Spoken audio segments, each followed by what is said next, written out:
Hello, everyone. My name is John Dumsick, and I am a historic preservation specialist and an engineer with the Department of State's Overseas Buildings Operations Office of Cultural Heritage. Our office is largely to ensure proper stewardship in our over 245 heritage properties overseas and 18,500 heritage collections. I took the heart training in December of 2018, and I use these skills maybe a little bit different capacity than the typical attendees for the heart training. As I said, that I am an engineer by training and professionally experienced. So I found when I went to heart training, it opened up a lot bigger arena than the previous 20 years of experience that I had, mainly from a structural perspective of repairing and restoring properties. So once I took the heart training and I more or less understood the the activities involved with not only the structure itself, but all of the elements um, within the building, including the heritage objects, but also simply the staff and their needs. Um, I I believe that I obtained a much bigger vision. And one of the kind of the immediate things that I was able to do after attending the heart training was our office spearheaded a cultural heritage during emergencies training in Tangier, Morocco. In Tangier, Morocco, we have our Tangier American Legation building. It was the actual first diplomatic mission obtained by the US government in 1821. It was a gift to our young country through a friendship agreement with then Sultan Suleiman. And in 1981, after we relocated our diplomatic mission to Rabat, Morocco, the facility was identified and nominated and identified on the National Park Service's National Register of Historic Places for its architectural and cultural and diplomatic significance. It also was the only national, or it remains the only national historic landmark in foreign soil. It is currently occupied by our partner organization, Talum, which is a museum and research facility dedicated to the U.S. and Moroccan diplomatic ties. So our office developed a emergency training with Blue Shield Italy, and we utilized the historic building and the museum to train not only our staff but also the Embassy Morocco's facilities management offices. And this was a multi-day training, very similar to the heart training, and included an exercise of a mock event.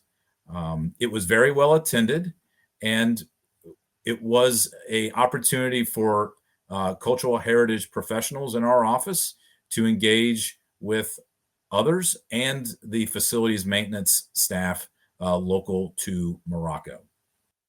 Secondly, an event that occurred where I was able to see similar activities through the care of the heart program being utilized was this past summer's Champlain Towers South condominium collapse in Surfside, Florida.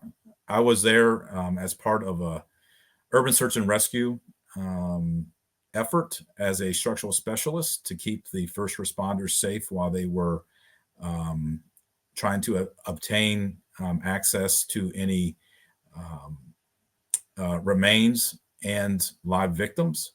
But what I can tell you from my eyes was that when they got to personal effects of the people that were trapped within the collapsed building is that their natural care for the personal effects was very similar to the environment, the environments and practices that was, kind of identified in our heart training. While these firefighters may not have had the heart training, just imagine that, they're there to help someone on their worst day. Very similar in the overarching principles of the heart mission and project. So what I'll make an argument for is that in our training, we engage preservation professionals, museum professionals, emergency management staff. I would argue that I think now is the time to engage people in the fire and rescue programs of national and local agencies. On a similar level, in Haiti, in the earthquake that transpired in August of this past year, I was also tasked to go to that region, and largely our job was to help the local populace recover from this tragic event.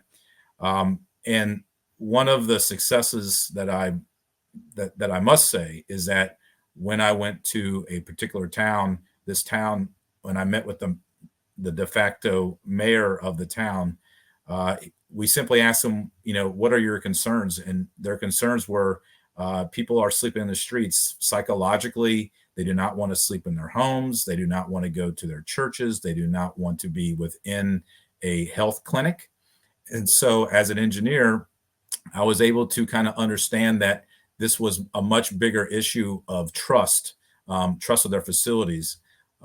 So while we may not have reviewed a tremendous amount of buildings, we were able to give the local populace some assurance that their buildings are more or less safe from the aftershocks.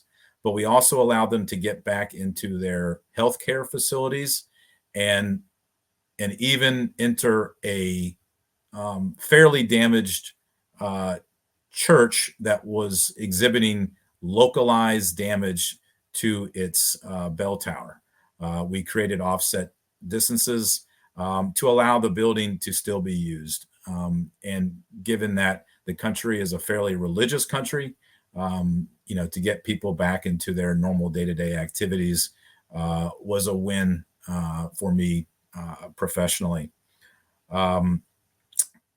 So some other things that the heart training basically created a foundation for not only my education, but able to share with others, is that one of HINTEF's partners, the Association for Preservation Technology, I was a co-lead for their disaster response initiative. And with the recent hurricanes to affect Louisiana, we had one project where we were able to reach out to a local house museum called the Whitney Plantation, which has a tremendous history and mission. And it was more than just simply the buildings, even though that we were structural engineers. I feel that some of the training in heart allowed us to understand the other issues that are associated with certain exhibits and how to protect them. So at this point, I would like to just say thank you for the Smithsonian's Cultural Rescue Initiative. I believe that their HEART program is a tremendous resource and learning opportunity for a number of people. I also want to thank FEMA for and the Smithsonian for their HINTEF support. And I want to thank you for allowing me to speak today.